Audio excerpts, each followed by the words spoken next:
Welcome back to another episode of SIS Film Breakdowns. My name is Todd, and today we're going to cover Antoine Winfield Jr., safety from Minnesota and second-round draft pick of the Tampa Bay Buccaneers. If you're a football fan, and if you're watching this, I assume you are, that name should sound familiar. Antoine Winfield Sr. is a former Ohio State All-American cornerback, Thorpe Award winner, and 14-year NFL veteran for the Bills and Vikings. He was known for being undersized but extremely tough and productive. While Junior plays more on the back end of the secondary, he has a lot of similarities to his dad. At the Combine, Winfield Jr. measured in at 5'9" and 1/8", 203 pounds. His arm length and wingspan were both the fifth shortest amongst safeties in Indianapolis, but his 4.45 40-yard dash tied for the third fastest in that same group.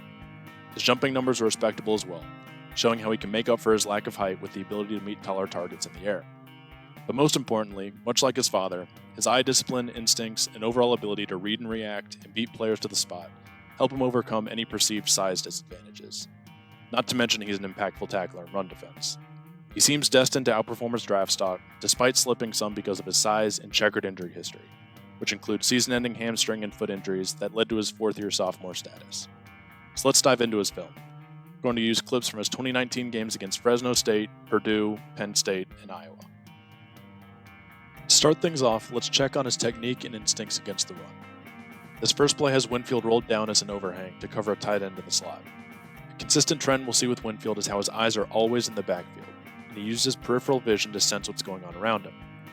Winfield feels the block coming, but his eyes allow him to see the back bounce outside before he even clears the tackle, and that vision lets him anticipate and swat past the tight end, then break down and strafe laterally into tackling position and help finish the play. Next, Winfield's back playing a single high roll as he tracks the pre-snap motion. At the snap, the O-line all zone steps left, leading to Minnesota's entire 8-man box flowing the same direction. As you can see, Winfield doesn't budge though. He stays home, waiting to fully diagnose the play before he commits, and the second he sees the end around, he breaks. Without help from his box defenders, he knows he has to force the issue by coming downhill to meet the ball carrier. While it results in a 10-yard gain and a first down, he played his last line of defense role perfectly to prevent anything further. So he's got the instincts, but as a smaller secondary player, let's see some examples of his aggression against the run. Just how willing is he to stick his nose in? On all of these plays, he's been given robber-type responsibilities, with the other safety rolling deep, which allow him to jump on run plays from the snap. He flies downhill, typically does a great job of settling his feet underneath him, and is a great form tackler. His size is rarely a concern at the point of attack against ball carriers thanks to his thicker lower half, wrap and roll tackling technique, and some surprising thumb-through contact. He wore multiple hats for Minnesota's defense, and acting as an occasional extra box defender and leading the team in tackles by a good margin was one of them. His hustle and willingness will make him more plays than not, but this aggression does mean he is capable of over-pursuing, and he will overrun some tackles as we'll see coming up soon. Coaching staffs can usually live with some full-speed mistakes though. This last play ends up turning into a pass rush, but the downhill manic nature in pursuit still applies, getting his hands up on the pump and still finishing the sack.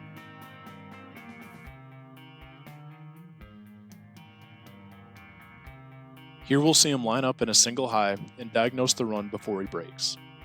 He sprints downhill and sees the back break one tackle first, but he doesn't ever decelerate and break down as the point of attack gets closer, which leads to an easy back juke from the back and a flyby from Winfield. We love his motor, but he needs to stay more under control. Next, he's going to dive into the box early and neglect his last man of defense responsibilities. He gets swallowed up a bit by the center at the second level, and not sitting back and being patient allows a big gain. However, look at that great hustle and 4.4 speed to get back into the play and make the tackle. He's always going to have that in his bag. End zone, you'll see it again. He's plenty tough, but his size will hurt him if linemen can get their hands on him. If he can stay clean and in control, he can make an impact at the first and second levels of the field in run defense. Winfield's 63 solo tackles ranked 10th in the country amongst corners and safeties, and 3rd in that group in the Power 5. His adjusted tackle depth plus, which compares actual tackle depth to the expected, based on personnel, intended run gap, and pre-snap alignment, was 12% better than the average defender, and ranked 4th amongst Rookie Handbook safeties. But he did rack up his share of broken and missed tackles too. Minnesota as a team was amongst the 10 best at limiting those last year, so Winfield's high contribution to that stat and his team-leading tackle total backs up what we see on tape. that if the ball's in play, Winfield's somehow probably nearby. Next, let's move to the passing game, and first take a look at him in man coverage. He moves up here in a rare press rep, but then does a great job tracking the slot receiver across the field and staying clean on this mesh concept that's designed to create traffic. He purposefully detaches himself to avoid the trash, then shows that same downhill aggression to close quickly for a minimal gain. Second play, he isn't in man, but he ends up solo with a streaking bigger target. We'll let it run at full speed first and then slow things down. He gets turned around but shows great recovery speed, flips his hips, and that incredible tracking ability and ball skills to find it in the air and make the play. From the end zone angle, this zone coverage rep turns into a one-on-one. He has to commit to flipping one way or the other and chooses wrong at first, but still recovers, finds the ball, and competes with the ball in the air. Looks just like a great drill they do in Indy, as does another play we'll see as we wrap things up. He likes to cover receivers peripherally with his eyes in the backfield, but that and his aggressive nature to make plays on the ball have led to biting on some double moves in the past. He's capable in man, but his true coverage skills shine in zone, and it's that vision and instincts that will separate him in the league. Let's finish things up looking at some special plays Winfield has made with that eye discipline, anticipation, and play recognition. This first one looks like an easy interception on the underthrow, but when we take a closer look, you can see it's made by keying on the quarterback and breaking right at his load. He understood the situation and the field around him, did his homework on likely red zone targets and route concepts, stayed laser focused on the QB, and made a complex play look easy. Play number 2 is a bit tougher. As these routes develop, he's going to have to midpoint between the post crossing his face and the go streaking past him. He stays incredibly patient and trusts his eyes, backpedal, and recovery speed to again wait to break at the moment the quarterback loads deep, which forces him to pump and reset and take the underneath completion. Not sure if Winfield could have caught up if the QB let it fly here, but his presence forced the QB's hand. Lastly, let's finish up with one of the most impressive plays you'll see from the 2019 season, and a callback to that same skill set shown off in the combine drill we played earlier. Winfield has a half-field read, so naturally he takes the only receiver he initially sees on that side and tracks the post coming across. You can see he takes a very quick peek back at the quarterback right there, which tips him off to the throw going outside to the leaking tight end.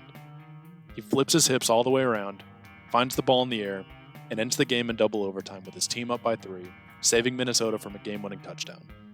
He is a ball hawk, and the Bucs should be thrilled to have such a talent. Antoine Winfield Jr. blew away the competition in coverage total points in 2019, with 6 more than Xavier McKinney and 14 more than the third-ranked safety in the rookie handbook. Minnesota's defense was 9th in the country in QBR against, and Winfield racked up exactly half of their interceptions on his own. He even got after the quarterback at a high rate when asked to do so. He can and absolutely should star as a high safety in Tampa, but not moving him around would neglect his abilities at all 3 levels of the field. Despite his height, he can act as an extra box defender with his tackling ability and nose for the ball, similar to a Buda Baker. He can cover tight ends and some receivers into the slot and hook zone or stay connected in man. He's even shown to be a ridiculous punt returner when healthy.